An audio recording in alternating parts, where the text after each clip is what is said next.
Peter Kornblue is with us. He is a contributor to The Nation magazine. TheNation.com is that website. Director of the National Security Archive's Cuba Documentation Project, and the co-author with William Leo Grand of the forthcoming book, Back Channel to Cuba, The Hidden History of Negotiations Between Washington and Havana.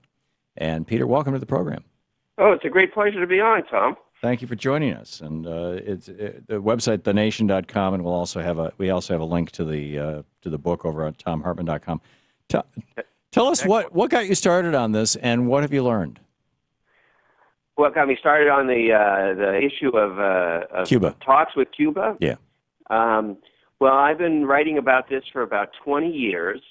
You and your listeners assuredly know that the history of U.S.-Cuban relations is dominated by the infamous CIA assassination plots trying to blow up Fidel Castro with a explosive seashell, trying to poison his cigars, sniper rifles, all sorts of nefarious plots. The embargo instituted more than 50 years ago, continuing efforts under the guise of democracy programs to undermine and overthrow Raul Castro now.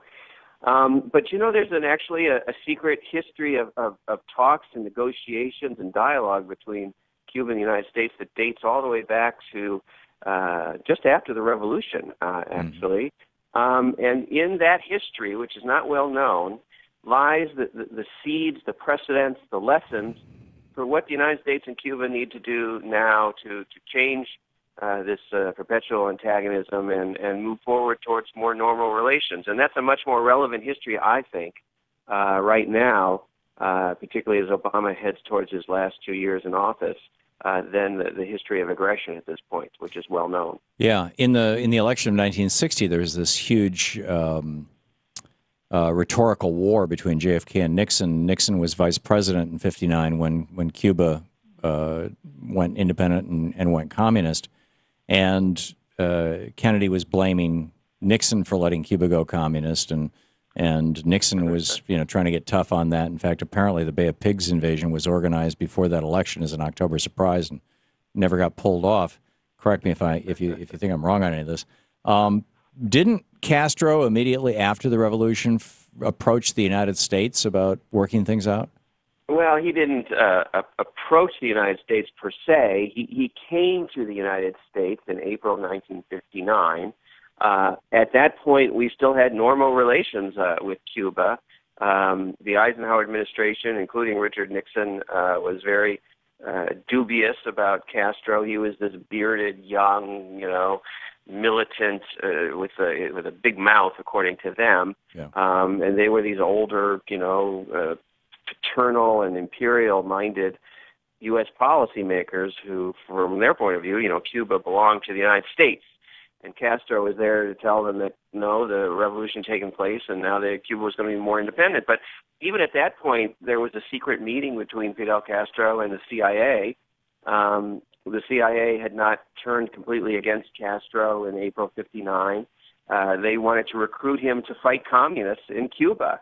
And they said, let's set up a secret back channel between your government and us, and we'll give you the names of all the communists that are in Cuba, and you can go get them. And Fidel kind of played along and said, sure, send me all the names. And within a few months after that, the CIA decided that he was too radical and was talking about assassinating him. And then he turned to the Soviets. And then he ended up turning to the Soviets. That's exactly right. And a long-term relationship was built, although I should say much of that relationship was built after the Bay of Pigs, when Fidel, couldn't but come to the realization that the United States of America was going to not stop until it had overthrown him. And so the Soviets played up that fear as well, and they eventually proposed, to bring nuclear missiles into Cuba to deter another Bay of Pigs, and to strengthen the socialist bloc overall. Mm-hmm. So, what are the lessons that we need to learn today? What should we be doing right now? Well, there's a lot of lessons that have to do with how Cuba negotiates, what it wants, what kind of deal the United States could offer. For example? in this day and age, we have a number of issues. One of them is that the United States has a AID contractor who's in prison in Cuba and has been there for 5 years, Alan Gross, Mm-hmm. who I've met with a couple of times in his prison cell, and I can tell you that his mental state is so significantly deteriorated that he is threatening suicide now. Mm-hmm. And that would, if he died, it would really be very difficult for U.S.-Cuban relations and for Obama to change policy for the better, because the hardliners who basically are keeping Obama from negotiating more openly here in the United States would be empowered by a death of an American citizen in a Cuban prison. Right. You almost think that that's what they want. Right. And of course, Cuba has 3 spies that are here and have been here in prison for over 15 years. They want them back. Cuba wants to be off the terrorism list because it has a whole level of economic sanctions against Cuba that makes it very hard to kind of live a normal economic existence in the global community. Cuba wants an end to U.S. hostility, which, frankly, for a small country is the biggest issue. Security. They want an end to those democracy programs, which are really regime change programs. And we want, of course, Cuba to liberalize. We want more access to their economic changes and to supporting the economic changes in Cuba. And so these negotiations, may well go on in earnest after these next elections in November. We've studied, William Leo Grant and I, the last 50 years of talks between Cuba and the United States. And one of the mistakes the United States always makes, that U.S. presidents always make, is they want to do an incremental thing.